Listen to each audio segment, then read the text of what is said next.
Hello बच्चों, आज हम स्टार्ट कर रहे हैं 11th क्लास मैथ्स का second chapter which is relations and functions. ठीक है बच्चों, चैप्टर 2 है ये। तो जैसे हमारे नॉर्मल फैमिली में रिलेशंस होते हैं वैसे ही आज हम बात करेंगे मैथ्स में रिलेशंस की।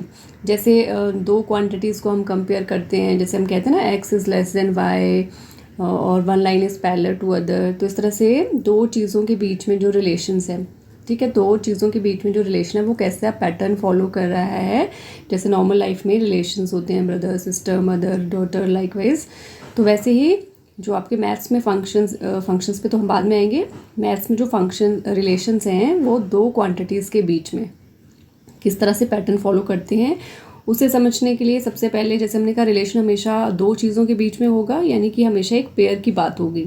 ठीक है ना, रिलेशन अकेले एक क्वांटिटी का तो नहीं हो सकता, तो एटलीस्ट आपको दो क्वांटिटीज़ या दो एलिमेंट्स चाहिए, तो हमेशा हम पेयर की बात करेंगे।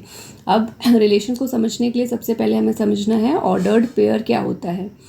तो ऑर्डर्ड पेयर क्या है? It is a pair of elements grouped together in a particular order. ठीक है, एक पेयर है एलिमेंट्स की, जैसे हमने सेट्स में पढ़े हैं एलिमेंट्स, तो उन्हीं एलिमेंट्स की हम बात करें तो एक पेयर ऑफ एलिमेंट है जिसको हम एक पर्टिकुलर ऑर्डर में रखेंगे। जैसे एग्जांपल लिखा है मैंने यहाँ पे, कोऑर्डिनेट्स ऑफ अ पॉइंट। अब आपको पता है अगर हम जब कोऑर्डिनेट्स लिखते हैं किसी भी पॉइंट की लोकेशन लिखते हैं, लाइक अगर कोई पॉइंट ए है और उसके साथ में हम लिखते हैं ऐसे 1, 2, इसका मतलब क्या होता है कि एक्स एक्सिस से वो 1 यूनिट दूर है और वाई से 2। ठीक है, ये उसकी लोकेशन को डिफाइन करता है। तो जनरली एक पॉइंट की लोकेशन क्या होती है एक कार्टेशियन प्लेन में x, y। तो कभी भी हम y को पहले नहीं लिखते हैं। ठीक है, तो ये पेयर है, एक जोड़ा है और हमेशा ऑर्डर में होता है। तो ये जो आप कोऑर्डिनेट्स हैं वो भी एक ऑर्डर्ड पेयर है। ठीक है, तो इस तरह से हमेशा पैरेंथेसिस या स्मॉल ब्रैकेट्स के अंदर कॉमा लगा के दो एलिमेंट्स को लिखते हैं और उसे कहते हैं हम ऑर्डर्ड पेयर, यानी कि pair of element which is grouped together in a particular order. तो ऑर्डर जो है that is very important, that's why this is called ordered pair. ठीक है, तो इस तरह से आप कितनी भी ऑर्डर पेयर्स लिख सकते हैं। अब जो सबसे पहला कॉन्सेप्ट आता है इसमें वो है कार्टेशियन प्रोडक्ट ऑफ सेट्स। तो सेट्स ऑलरेडी हम फर्स्ट चैप्टर में पढ़ चुके हैं, तो पढ़ेंगे कार्टेशियन प्रोडक्ट क्या होता है। तो this is very important, relation functions के लिए आपको कार्टेशियन प्रोडक्ट की नॉलेज होना बहुत ज़रूरी है। तो पहले इसकी डेफिनेशन देखते हैं। Given to non empty sets. तो नॉन एम्प्टी सेट्स क्या होते हैं?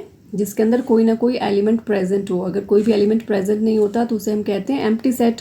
तो हमें दो अगर सेट्स जो हैं नॉन एम्प्टी हैं, जैसे पी और क्यू दो सेट्स हैं, दोनों क्या हैं? नॉन एम्प्टी हैं, यानी कि उसके अंदर कुछ ना कुछ एलिमेंट्स हैं, तो हम कहेंगे the Cartesian product that is P cross Q. ठीक है, ये लिखने का तरीका है, दोनों जो सेट हैं, सेट हमेशा कैपिटल लेटर्स में लिखे जाते हैं और कार्टेशियन प्रोडक्ट शो करने के लिए हम बीच में प्रोडक्ट का साइन लगाते हैं और उसे पढ़ते हैं पी क्रॉस क्यू, या Cartesian product of p and q where p and q are sets. तो the Cartesian product P cross Q is the set of all ordered pairs of elements from P and Q। तो हमने क्या कहा? P cross Q, यानी कि Cartesian product लेंगे हम अगर इन दोनों सेट्स का, तो जो हमें रिजल्ट में मिलेगा वो भी एक सेट होगा, लेकिन उसमें सिर्फ एक सेट के एलिमेंट नहीं होंगे, दोनों के होंगे और वो ऑर्डर में होंगे, यानी कि पहला P का होगा सेकंड Q का होगा। तो वो हमेशा जो भी आपकी कार्टेशियन प्रोडक्ट के एलिमेंट्स होते हैं वो हमेशा ऑर्डर्ड पेयर्स होती हैं, सिंगल एलिमेंट्स नहीं होंगे, ऑर्डर्ड पेयर होगी। इसी तरह से आप 3 सेट का भी कार्टेशियन प्रोडक्ट ले सकते हो, तब आपके ट्रिपलेट्स बनेंगे। तो यहाँ पे देखिए कैसे लिखते हैं इसको। जैसे P और Q दो सेट्स हैं तो P क्रॉस Q, यानी कि कार्टेशियन प्रोडक्ट ऑफ दो सेट्स को कैसे रिप्रेजेंट करेंगे? It is a set. हम सेट के लिए कर्ली ब्रैकेट्स लगाते हैं और सबसे पहले हम लिखते हैं जो उसके एलिमेंट्स हैं। तो P का एलिमेंट P, Q का Q ले लिया हमने एलिमेंट और उसको लिखा है पैरेंथेसिस या स्मॉल ब्रैकेट्स के अंदर, क्योंकि ये ऑर्डर्ड पेयर है। तो Cartesian product of two sets is a ordered pair. ठीक है, जिसमें पहला एलिमेंट जो है वो पहले वाले सेट को बिलोंग करेगा और जो दूसरे वाला एलिमेंट है वो दूसरे वाले सेट को बिलोंग करेगा। तो this is a pattern for Cartesian product of two sets. P Q is a ordered pair such that P belongs to first set P and Q belongs to second set capital Q। अच्छा, इसके बारे में और थोड़ी सी important चीज़ें देखते हैं। If either P और Q, अगर आप दो सेट्स का कार्टेशियन प्रोडक्ट ले रहे हो, उनमें से एक या दोनों ही क्या हैं? नल सेट्स हैं। इफ़ ईदर P और Q is the null set then P cross Q will also be empty set. ठीक है, दोनों सेट में से एक या दोनों, कोई भी एक सेट अगर नल सेट है तो कार्टेशियन प्रोडक्ट भी हमेशा क्या होगा, नल ही होगा, यानी कि 5 एम्प्टी सेट होगा। चलो एक एग्जांपल से समझते हैं कैसे करते हैं इसे।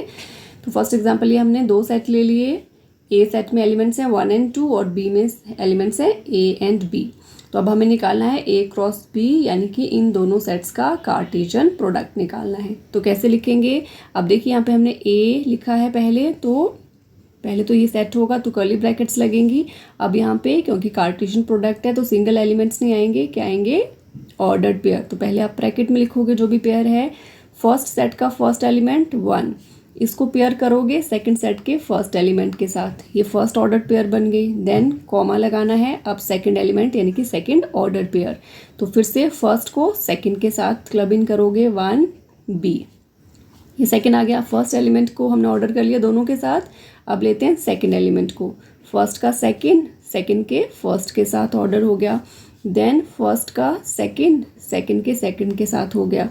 तो ये सारे एलिमेंट्स आ गए आपके, या सारी ऑर्डर्ड पेयर्स आ गई। तो इस तरह से निकालते हैं 2 सेट्स का कार्टेशियन प्रोडक्ट। कार्टेशियन प्रोडक्ट हमेशा ऑर्डर्ड पेयर्स होंगी, जो फर्स्ट सेट लिखा है उसके एलिमेंट्स हमेशा ऑर्डर पेयर में फर्स्ट प्लेस पे होंगे और सेकंड सेट के हमेशा सेकंड प्लेस पे होंगे। अब देखिए एक और चीज़ आप समझ लीजिए, अगर इसी सेट में हमें बी क्रॉस ए निकालना होता, ठीक है, तो बी क्रॉसेस में बी के पहले एलिमेंट्स आते हैं, तो जब ऑर्डर पेयर बनाते हैं तो इसका फर्स्ट एलिमेंट इसके फर्स्ट एलिमेंट के साथ पेयर करेंगे, फिर इसका फर्स्ट इसके सेकंड के साथ पेयर करेंगे, फिर इसका सेकंड इसके फर्स्ट के साथ पेयर करेंगे और फिर इसका सेकंड इसके सेकंड के साथ पेयर करेंगे। ठीक है, तो आप देख सकते हो ए क्रॉस बी कभी भी बी क्रॉस ए के बराबर नहीं होता। ठीक है, क्योंकि ए में हमेशा ए वाले आएंगे। सिर्फ ए केस में हो सकता है जब ए और बी दोनों इक्वल सेट्स होंगे, सिर्फ उस केस में आप बोल सकते हो, otherwise A cross B never equals to B cross A. ठीक है, एक और एग्जाम्पल देखते हैं जिसमें 3 एलिमेंट्स हैं, तो हम निकालते हैं ए क्रॉस बी। कैसे निकालेंगे, हमने ए पहले लिखा है, ऑर्डर पेयर बनाएंगे। पहले ए का फर्स्ट एलिमेंट बी के फर्स्ट एलिमेंट के साथ पेयर हुआ, फिर ए का फर्स्ट बी के सेकंड के साथ पेयर हुआ, फिर फर्स्ट थर्ड के साथ पेयर हुआ। ऐसे जितने भी एलिमेंट्स होते हैं उन सब के साथ इसको पेयर करते। नेक्स्ट है सेकंड एलिमेंट फर्स्ट का, अभी सबके साथ पेयर होगा, y के साथ 1, y के साथ 2, y के साथ 3। तब उसके बाद आएगा आपका थर्ड एलिमेंट, तो z पहले 1 के साथ, देन z सेकंड के साथ, देन z 3 के साथ पेयर हो गया। ठीक है, तो ये आपको सारे एलिमेंट्स मिल गए या सारी ऑर्डर्ड पेयर्स मिल गई कार्टेशियन प्रोडक्ट में। ठीक है, इसी तरह से आप बी क्रॉस ए भी निकाल सकते हैं। Okay, then 2 ordered pairs are equal if and only if the corresponding first elements are equal and the second elements are equal and ठीक है, 2 बार लिख दिया था यहाँ पर। तो 2 ऑर्डर पेयर्स कब इक्वल होंगी, देखिए ये एक ऑर्डर पेयर है और ये भी एक ऑर्डर पेयर है। एग्जाम्पल से समझते हैं, हमने क्या लिखा है, देखो ब्रैकेट्स के अंदर कॉमा लगा के 2 एलिमेंट्स हैं ये, तो यानी कि ये एक ऑर्डर्ड पेयर फॉर्म कर रहे हैं। अब यहाँ पे लगा बीच में इक्वल्स टू का साइन और यहाँ पे भी ब्रैकेट्स के अंदर 2 एलिमेंट्स लिखे गए हैं, यानी कि ये भी एक ऑर्डर्ड पेयर है। तो 2 ऑर्डर पेयर्स कब इक्वल होती हैं, जब फर्स्ट वाला एलिमेंट फर्स्ट ऑर्डर पेयर का सेकंड वाले ऑर्डर पेयर के फर्स्ट एलिमेंट के बराबर होता है और सिमिलरली सेकंड के बराबर होता है। ठीक है, तो इसमें लिखा है if x + 1, y - 1 is equals to 3, 1 then find the values of x and y। तो कैसे फाइंड आउट करेंगे, हमें पता है ऑर्डर पेयर्स कब इक्वल होती हैं, जब करेस्पॉन्डिंग पार्ट्स इक्वल होते हैं, यानी कि फर्स्ट वाले पार्ट के इक्वल होगा। तो यहाँ से x की वैल्यू कितने आ गई, 3 - 1 दैट इज 2। ठीक है, तो x आ गया हमारे पास 2। अब y निकालने के लिए ऑर्डर पेयर का सेकंड एलिमेंट इक्वेट करेंगे सेकंड वाले के साथ। ठीक है, सेकंड वाले के साथ, तो यहाँ से y की वैल्यू आ जाएगी 1 + 1 - 1 राइट में जाके +1 हो जाएगा, दैट मीन्स कि y इज ऑल्सो 2। तो x और y दोनों की वैल्यू कितनी आ गई, 2, 2। ठीक है, तो इस तरह से ऑर्डर पेयर्स कब इक्वल होंगी, जब फर्स्ट पार्ट ऑर्डर पेयर का first element of second order pair के बराबर होगा और सेकंड वाला सेकंड एलिमेंट्स के बराबर होगा। ठीक है, ओके नेक्स्ट पॉइंट देखते हैं। If there are P elements in set A and Q elements in set B, then there will be P into Q elements in A cross B। क्या बोला है बच्चों, जैसे अभी हमने पीछे दो कार्टेशियन प्रोडक्ट्स निकाले, तो अगर हमें सारा प्रोडक्ट नहीं निकालना है, सिर्फ हमें ये पूछा गया है कि बताइए इसके कार्टेशियन प्रोडक्ट में कितने एलिमेंट्स आएंगे। तो आपको क्या याद रखना है, अगर आप दो सेट का कार्टेशियन प्रोडक्ट ले रहे हो तो पहले वाले सेट में कितने एलिमेंट्स हैं मल्टीप्लाई बाय सेकेंड वाले सेट में कितने एलिमेंट्स प्रेजेंट है, उन दोनों का जितना प्रोडक्ट आएगा उतने ही एलिमेंट्स या उतनी ही ऑर्डर पेयर्स होंगी किसमें, उसके कार्टेशियन प्रोडक्ट में। जैसे देखिए, इफ़ ये लिखा है number of elements in set A is equals to P and number of elements in set B is equals to Q, then number of elements in A cross B will be P into Q. ठीक है बच्चों, ये भी important है, याद रखना है आपने। MCQs में आप डायरेक्टली आंसर लिखोगे तो जितने भी एलिमेंट्स प्रेजेंट होंगे गिवन सेट्स में उनको आप मल्टीप्लाई कर लीजिए, उतने ही आपको मिलेंगे उसके कार्टेशियन प्रोडक्ट में। तो ये आप याद रख सकते हो, जब कार्टेशियन प्रोडक्ट निकालना है तो आप कैलकुलेट कर लोगे कि आपने कोई मिस तो नहीं कर दिया ऑर्डर पेयर। चलिए यहाँ पे एग्जांपल से समझते हैं। ए सेट है 1 2 3, बी है 0 5 और आपको सिर्फ पूछा है बताइए नंबर ऑफ एलिमेंट्स कितने होंगे ए क्रॉस बी में। तो यहाँ पे आपको पूरा ए क्रॉस बी को निकालने की ज़रूरत नहीं है। देखिए, वी नो दैट पहले एन ऑफ ए कितने एलिमेंट्स हैं 3 और नंबर ऑफ एलिमेंट्स बी में हैं 2। तो number of elements A cross B में कितने होंगे, कितने होते हैं, number of elements in A multiply by number of elements in B. तो देयरफॉर कितने हो जाएंगे 3 multiply by 2 is equals to 6। तो यहाँ पे ए क्रॉस बी में नंबर ऑफ एलिमेंट्स होंगे 6 और ये चीज़ हमने पहले एक्सप्लेन कर दी। A cross B cross A के इक्वल नहीं होता क्योंकि ऑर्डर पेयर हैं, हमेशा ऑर्डर में होंगी। जब ए क्रॉस बी लिखेंगे तो ए वाले एलिमेंट्स ऑर्डर पेयर में पहले आएंगे और बी क्रॉस ए में बी के एलिमेंट्स पहले आएंगे। सिर्फ एक सिचुएशन में ये दोनों चीज़ें बराबर होंगी, कब, only if A is equals to B.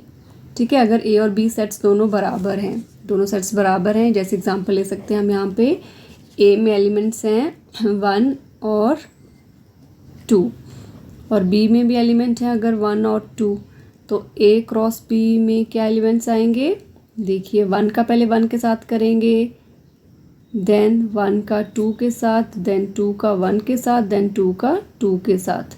तो यहाँ पे ए क्रॉस बी भी यही आएगा और बी क्रॉस ए भी सेम ही आएगा जब 1 के साथ करेंगे। तो सिर्फ एक केस में पॉसिबल होगा, only if A is equals to B then only A cross B is equals to B cross A।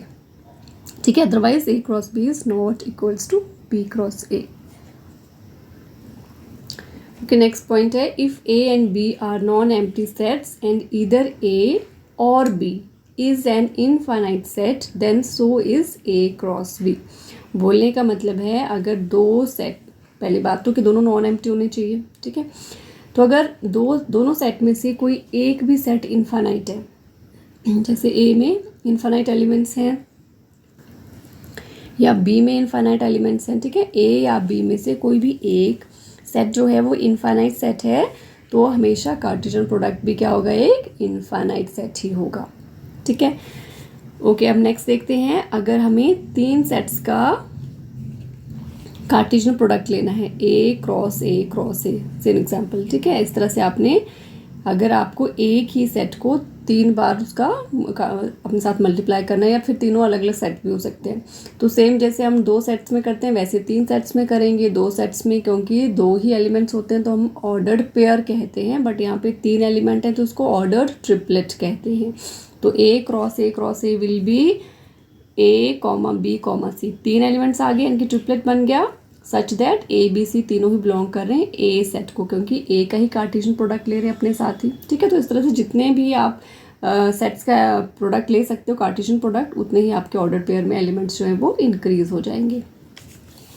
Okay, next example देखते हैं, ये आपका एनसीईआरटी का ही है। इफ़ पी एक सेट दिया है, एलिमेंट्स है 1 and 2, then form the set P cross P cross P. तो देखिए 3 बार इसी सेट को आपस में मल्टीप्लाई करना है, या तो आप एक ही बार में भी आंसर निकाल सकते हो, या फिर थोड़ी सी कन्फ्यूजन है तो हम पहले पी क्रॉस पी निकाल लेंगे। ठीक है, पी क्रॉस पी के लिए देखिए पी में एलिमेंट है 1, 2। ठीक है, और दूसरा भी सेट क्या है, पी ही सेट है, उसमें भी एलिमेंट्स हैं 1 और 2। तो इसका जब हम क्रॉस प्रोडक्ट लेंगे, कार्टेशियन प्रोडक्ट लेंगे, तो पहली ऑर्डर पेयर क्या बनेगी 1, 1, देन 1, 2, देन 2, 1, देन 2, 2। ठीक है, पी क्रॉस पी मिल गया। अब हमें इस पी क्रॉस पी, एक सेट आ गया ऑर्डर पेयर के साथ, इसके साथ फिर से हमें पी का प्रोडक्ट लेना है। तो अब हमने एक एलिमेंट हो गया ना, एक ऑर्डर पेयर, इसको फर्स्ट के साथ कर लेते हैं पहले। अब थर्ड वाला भी क्या है हमारे पास 1, 2, ये सेट है। ठीक है, तो 1, 1 का 1 के साथ करेंगे, ऑलरेडी ऑर्डर पेयर है 1 के साथ, देन इसी ऑर्डर पेयर को 2 के साथ, देन नेक्स्ट ऑर्डर पेयर है 1, 2, इसको फिर फर्स्ट एलिमेंट के साथ, देन 1, 2 को सेकंड एलिमेंट के साथ, देन थर्ड है 2, 1, इसको 1 के साथ ऑर्डर करेंगे पहले, फिर 2, 1 को 2 के साथ ऑर्डर करेंगे। अब लास्ट वाला ऑर्डर पेयर को पहले फर्स्ट एलिमेंट के साथ और फिर लास्ट एलिमेंट के साथ। ठीक है, अब देखिए आप काउंट भी कर सकते हो, 2, 2, 2, 2 एलिमेंट्स ईच, 2, 2 ज़ा 4, 2 ज़ा 8, तो टोटल हमें कितने एलिमेंट्स मिलने चाहिए 8। तो 1, 2, 3, 4, 5, 6, 7, 8। ठीक है, तो हमारे पास सारे ही ऑर्डर पेयर्स आ गए, कोई भी मिस नहीं हुई है। ठीक है, नेक्स्ट एग्जांपल देखते हैं। ये भी आपके एनसीईआरटी के एग्जांपल है। If R is the set of all real numbers, what do the Cartesian product R cross R and R cross R cross R represent? अगर R कोई सेट है सारे ही रियल नंबर्स का, तो R क्रॉस R जो है वो क्या बता रहा है, किस चीज़ को रिप्रेजेंट कर रहा है, और R क्रॉस R किस चीज़ को रिप्रेजेंट कर रहा है।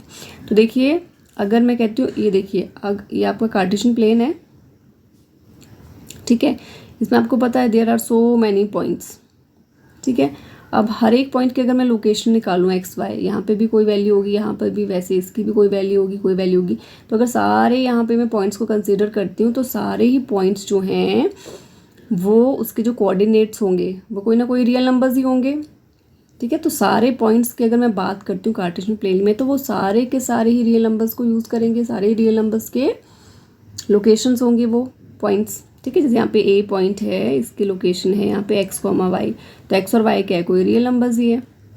तो यहाँ पे देखिए R क्रॉस R जो है वो क्या डिनोट कर रहा है, यहाँ पे आप लिख सकते हो हेयर R क्रॉस R होगा क्या, वो एक ऑर्डर्ड पेयर होगी सच दैट x और y दोनों ही बिलोंग्स करेंगे रियल नंबर्स को। ठीक है, हमने मान लिया क्योंकि रियल नंबर है, सारे रियल नंबर्स आएंगे। तो पहले वाले रियल नंबर में मैंने कोई x एलिमेंट मान लिया, दूसरे में y मान लिया, और दोनों क्या करेंगे, एक ऑर्डर्ड पेयर बनाएंगे, क्योंकि ये कार्टेशियन प्रोडक्ट है सच दैट ये जो x y दोनों ही हैं वो रियल नंबर्स को बिलोंग करेंगे। ठीक है, तो यहाँ पे R क्रॉस R क्या रिप्रेजेंट करा है, here R cross R represents the coordinates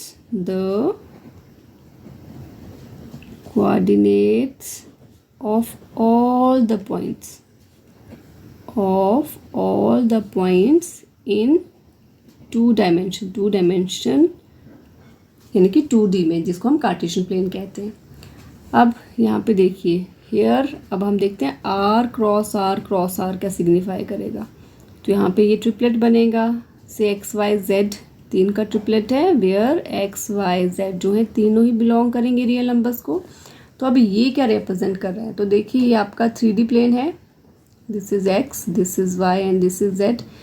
ठीक है, इसको आप ऐसे समझ सकते हो जैसे आपका क्यूबॉइड होता है। ठीक है, तो उसमें बहुत सारे पॉइंट्स होंगे, तो जो कोई भी पॉइंट है, जैसे यहाँ पे कोई पॉइंट कंसीडर करते हैं, उसके यहाँ से x के कुछ डिस्टेंस होगा, y से कुछ डिस्टेंस होगा और z से कुछ डिस्टेंस होगा, तो उसके क्या होंगे 3 कोऑर्डिनेट्स होंगे। देखिए ऐसे बनता है ये। ठीक है, उस तरह से फ्रंट वाला भी फेस बनेगा आपका, और यहाँ पे जो होगा इस वाले फेस से भी कुछ दूर होगा, इस वाले से भी तीनों। तो इसकी लोकेशन क्या होगी, इस किसी भी गिवन पॉइंट की लोकेशन 3D में होती है x, y, z। तो r क्रॉस का r क्या रिप्रेजेंट कर रहा है, here this represent the coordinates of all points in 3D, या इसको लिख सकते हैं हम स्पेस। ठीक है, तो स्पेस में जितने भी पॉइंट्स हैं उन सब को ये वाला कार्टेशियन प्रोडक्ट जो है वो रिप्रेजेंट कर रहा है। और एक प्लेन में 2D क्या होता है, 2D होता है आपका प्लेन। तो एक प्लेन में जितने भी पॉइंट्स हैं उनको डिनोट कर रहा है r क्रॉस r। तो ये आपका लास्ट एग्जाम्पल था इंट्रोडक्शन वाले पार्ट में। नेक्स्ट वीडियो में हम करेंगे एक्सरसाइज 2.1।